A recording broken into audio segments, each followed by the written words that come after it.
ये एक त्रासदी थी और लापरवाही नहीं, क्रिमिनल नेग्लिजेंस। अभी जो निलंबन हुआ है मैं उससे संतुष्ट नहीं हूं। इनका दरअसल होना चाहिए था सेवा मुक्त होना। 6 जाने चली गई, 6 जाने चली गई। मुख्यमंत्री जी का कार्यालय पिक्चर में है और तब भी हम आदतन भ्रष्टाचार में संलिप्त हैं। यहाँ गुनाह हवा के छिपाए जाते हैं, चिराग खुद नहीं बुझते बुझाए जाते हैं।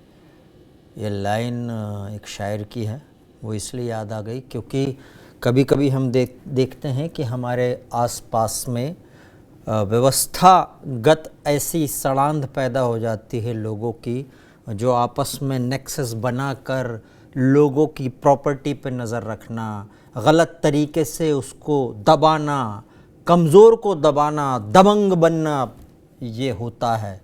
और इसीलिए कभी कभी देवरिया जैसी घटना हो जाती है। देवरिया की घटना लालच और लालच में खून सिर पे चढ़ने की घटना और उसके बाद में वहशीपन, ये सब की इंतहा है। लेकिन ये घटना क्यों हुई, क्या इसे रोका जा सकता था और ऐसी घटना दोबारा ना हो, इसके लिए हम आज चर्चा करेंगे पूर्व डीजीपी विक्रम सिंह जी से। डॉक्टर विक्रम सिंह जी हमारे साथ में हैं इस समय। डॉक्टर विक्रम, आपका स्वागत है। देवरिया की घटना आपने देखी होगी, पढ़ी होगी और आपने लिखा भी होगा। हम सभी लोग आपके जो विचार हैं कभी कभी आर्टिकल के रूप में वो भी फॉलो करते हैं। लेकिन जब घटना हुई डॉक्टर साहब, उसको देखकर मन भर गया। एक ज़मीन के टुकड़े के लिए इतने सारी लाशें बिछ गई। भूपेंद्र जी, ये आपने बिल्कुल सही, आपका निष्कर्ष है कि ये एक त्रासदी थी और लापरवाही नहीं, क्रिमिनल नेग्लिजेंस। एक होती है नेग्लिजेंस जो सामान्य त्रुटि होती है, एक होती है आपराधिक षड्यंत्रकारी व्यक्तिगत लाभ के लिए किया गया षड्यंत्र। और इस कुचक्र में मैं आपको बताऊंगा पुलिस और राजस्व विभाग के अधिकारी कर्मचारी सम्मिलित थे, तभी इस प्रकार का पाप और कुरीति हुई है। ये बताया जाता है कि मुख्यमंत्री के पोर्टल पर भी इसकी आवेदन पत्र शिकायत गई थी, उसमें भी लिपापोती करके गलत तथ्य मुख्यमंत्री जी को अवगत कराए गए। इसका मतलब कि जिन लोगों ने जांच की थी वो संलिप्त थे। अभी जो निलंबन हुआ है मैं उससे संतुष्ट नहीं हूं। इनका दरअसल होना चाहिए था सेवा मुक्त होना, अनुच्छेद 311 में, क्योंकि अब प्रदेश का प्रशासन कुर्बानी मांग रहा है ऐसे भ्रष्ट और निकम्मे। क्योंकि मैं आगे आपको बताऊंगा कि पूरा थाना और रेवेन्यू स्टाफ बना ही इसीलिए है कि इस प्रकार के विवादों को चिन्हित करे, चिन्हित करने के बाद उनका निराकरण करे। हर थाने में एक विवाद रजिस्टर होता है, पीठ सूचना रजिस्टर होती है कि कर्मचारी जाते हैं क्षेत्र, कहीं कोई छोड़ दीजिए सुगबुगाहट भी होती है भूपेंद्र जी, उसके बारे में थाने में इत्तला होती है, जांच होती, कार्रवाई होती है। अब आप पूछेंगे कार्रवाई क्या होती है? धारा 107, 116, 3 सीआरपीसी में पाबंद किया जाता है कि आप शांति बनाए रखेंगे, अगर कोई काम करेंगे तो आपके ऊपर 20-20 लाख रुपए का जुर्माना होगा। तब भी नहीं मानते हैं तो धारा 145 सीआरपीसी में वो विवादित जमीन कुर्क हो जाती है। जब तक एसडीएम दोनों पक्षों के मालिकाना हक देख नहीं लेते हैं तब तक वो जमीन सुपुर्द नहीं की जाती है, पुलिस की ड्यूटी लगाई जाती है। लेकिन जब हम भी मिल जाएंगे एक पक्ष से और उसको लाभ पहुंचाएंगे तो इस तरीके की घटना सामने आती है। मैं कितने अभिलेख आपको और बताऊं, हर चौकी पे सेक्शन बोर्ड होता है, उसमें इंद्राज होता है, अपराध रजिस्टर भी थाने में होता है। आपने किसी ने कुछ देखा नहीं, सुपरवाइजरी ऑफिसर्स ने कुछ चेक नहीं किया किसी विवाद के बारे में। यहां तक इतने वर्षों से डॉक्टर साहब ये वहां पर वो जो व्यक्ति था उसने ऐसा सिस्टम बना लिया था कि कोई भी सरकार आती थी वो अपने अपराध अधिकारियों में रसूख बना के जारी रखता था। लेकिन इस बार हमने ये भी देखा, आपने कहा कि आप संतुष्ट नहीं हैं, लेकिन हमने ये देखा कि कार्रवाई अभूतपूर्व हुई है, सबको एक तरफ से सस्पेंड कर दिया गया है। लेकिन क्या तात्कालिक रूप से आप कह रहे हैं कि इनको कार्य मुक्त कर दिया जा सकता है क्या? मुझे लगता है कि इसमें इन्वेस्टिगेशन के बाद ऐसा हो सकता है जो आप बोल रहे हैं ना।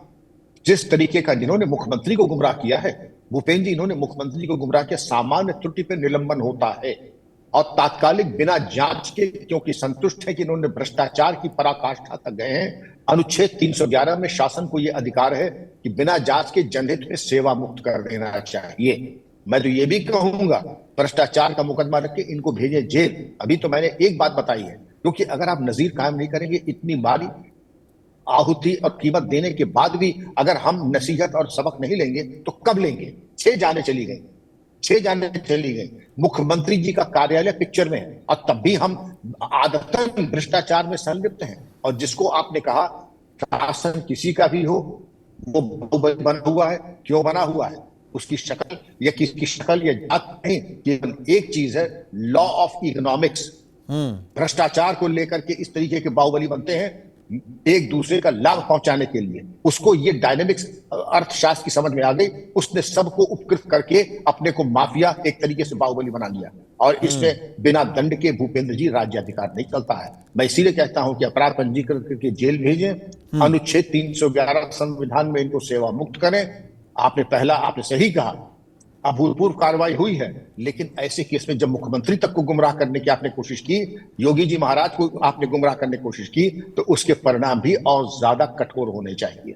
हाँ, मैंने देखा कि वहाँ बुलडोज़र इंतज़ार कर रहा है और नापजोख चल रही है। जितनी भी स्थितियाँ वहाँ पर हैं, अभी आज भी वहाँ पर कार्रवाई जारी है नापजोख की, कि कहाँ कहाँ क्या क्या गलत तरीके से उन्होंने अतिक्रमण किया है या हत्याई गई हुई हैं, ये सारी चीज़ है। लेकिन इस भी जाति का एंगल गड़बड़ कर रहा है। एक नेता उसको जाति से जोड़ना चाहता है, दूसरा नेता भी उसको जाति से ही जोड़ना चाह रहा है। चल क्या रहा है ये? फिर अपराध कैसे रोक पाएंगे? जाति से जब जोड़ दिया जाएगा अपराध को तो ये दुर्भाग्यपूर्ण है। लेकिन पुलिस और प्रशासन को चाहिए जात पात मजहब छोड़ करके केवल आईपीसी सीआरपीसी के आधार पर गुण दोष साक्ष्य के आधार पर कार्रवाई करे।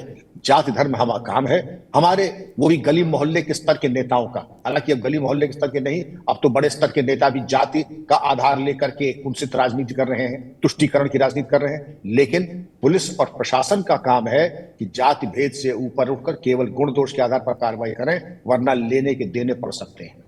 क्या ये संभव है जिन लोगों का निलंबन हुआ है वो दोबारा ना आए? आपने एक आशंका भी जाहिर की कि भाई इनको कार्यमुक्त करना चाहिए, आपने कहा। तो एक कुछ लोग कहते हैं, आशंका है कि भाई वो बाद में लीपा पोती करवा के या रिपोर्ट बदलवा के नीचे, अगर वो अभी तक इतने रसूखदार रहे हैं तो आगे भी कर सकते हैं। कि ना आए तो वो क्या ऐसा इस समय पुलिस को करना चाहिए क्लिंचिंग काम, कि वो उनका काम वो जीवन में कभी दोबारा दिखे नहीं उस पद पर, वो क्या किया जाए? भूपेंद्र जी, ये शासन प्रशासन में ब्लैक लिस्ट, उनके कैरेक्टर रोल में ये एंट्री हो जानी चाहिए कि इनको दोबारा, देवरिया तो छोड़ दीजिए, गोरखपुर मंडल में उनकी नियुक्ति नहीं होनी चाहिए।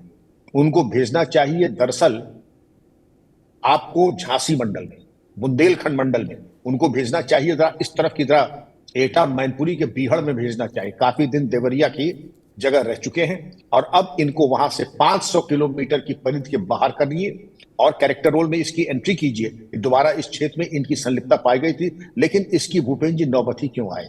मैं तो ये चाहूंगा इनको सेवा मुक्त कर दिए, न रहे बांस न बजे बांसुरी। खैर नहीं हो पाएगा, अगर नहीं हो पाता है तब ये है कैरेक्टर रोल में एंट्री करके इनको सुनिश्चित करें कि कम से कम 3 डिवीजन दूर इनकी नियुक्ति की जाए। और मैं आपको भी परामर्श दूंगा, ऐसे हिस्ट्री शीटर्स की हिस्ट्री बना लें और 6 महीने बाद उसकी समीक्षा करें आर्टिफिशियल इंटेलिजेंस के जरिए कि ये महानुभाव जहां पर उन्होंने ये गुल खिलाए थे, ऐसा तो नहीं कि दोबारा वहां पर प्रतिस्थापित हो गए। अगर हुए हैं तो टीवी 9 एक बहुत प्रबुद्ध चैनल है और ऐसे जनहित के विषयों को उठाता है, दोबारा उठाएगा। लेकिन मुझे उम्मीद नहीं है कि योगी जी के शासनकाल में यह संभव हो पाएगा। क्योंकि लग रहा है आर पार की लड़ाई हो चुकी है। और एक चीज़ है, क्या ये प्रॉपर्टी के मुद्दे, अभी डिजिटलाइजेशन चला है, भू स्वामित्व योजना जिसमें ड्रोनों से लोगों के अलग अलग प्रॉपर्टी का विवरण रखा जा रहा है, डिजिटलाइजेशन हो रहा है, उससे कुछ रुकेगा या फिर, क्योंकि ये केस अलग है, इस केस में जो भाई था उस भाई को संज्ञान मतलब अपनी तरफ कर लिया गया है और उससे फिर पैतृक संपत्ति के ऊपर साइन करवा लिया गया। बाकी लोगों के लिए ये ना हो, ये उसके लिए क्या करें, वो क्या सावधानी बरतें कि किसी और की पैतृक संपत्ति इस तरह कोई माफिया के जिम्मे न लग जाए, वो क्या करे? सरकार ने इतने इंतजाम किए, तहसील दिवस का आयोजन होता है, तहसील दिवस में रेवेन्यू और पुलिस स्टाफ एक साथ बैठता है, इस प्रकार के विवादों का हाथ के हाथ निस्तारण होता है, निराकरण होता है। लेकिन आपने सही कहा, ड्रोन टेक्नोलॉजी है, लेकिन जब मेढ़ी खेत खाने के लिए बेकरार है तो उस खेत की रक्षा कौन करेगा? सुपरवाइजरी ऑफिसर्स की यह जिम्मेदारी होती है कि कार्य को भली भांति संपादित और निष्पादित कराएं, न कि अधीनस्थ कर्मचारियों, लेखपाल और कानूनियों के ऊपर सब कुछ छोड़ दें। कहीं भी कोई बात आती है, ये नहीं कि थानाध्यक्ष अंतिम स्तर है पुलिसिंग का और लेखपाल और कानूनी जो लिख दिया वो ब्रह्म सत्य था, उसके ऊपर तहसीलदार है, जीएम, डिप्टी एसपी है, पुलिस अधीक्षक है, डीआईजी, आईजी। इसीलिए है कि अनुश्रवण करें, कि काम की गुणवत्ता का औचक निरीक्षण करें, सैंपलिंग कर लें, और सैंपलिंग में चीजें पकड़ में आ जाती हैं। लेकिन दुर्भाग्य से मुझे ये कहना है कि यंग ऑफिसर्स को चाहिए, हमारे ये मैंडेटरी और आज भी है कि 180 दिन वर्ष में सभी अधिकारियों को नाइट हॉल्ट करना है गांव में जाकर के। उसका उद्देश्य यही था कि इस प्रकार के विवादों का निराकरण करें। आप जरा खुद देख लें कि पिछले 5 वर्षों में कितने अधिकारियों ने 180 तो छोड़ दीजिए, 80 दिन का नाइट हॉल्ट किया है, क्योंकि हम लोग सुविधा के आदी हो गए हैं, एसी, टेलीविजन और डनलप के गद्दों के। तो गांव के धर्मशाले में, स्कूल में जाकर के सोना शायद उतना हमारे लिए सरल नहीं है, लेकिन ये अनिवार्यता है, और इसीलिए है कि अधिकारी कर्मचारी इसके अनुरूप विवादों का निस्तारण करें, लोगों में समन्वय और शासन का गुडविल जनरेट करें। वो दिन तो अब चले गए जब वैसी व्यवस्था थी कि भाई आजकल तो पता लग जाता कि कौन कहाँ क्या कर रहा है। आजकल वीडियो आ जाते हैं, तुरंत बहुत सारी चीज़ें आ जाती हैं, इसलिए हम लोग बहुत अच्छे समय में हैं। जागरूक बने लोग अपनी तरफ से जागरूकता के लिए किन किन किन चीज़ों का ध्यान रखें?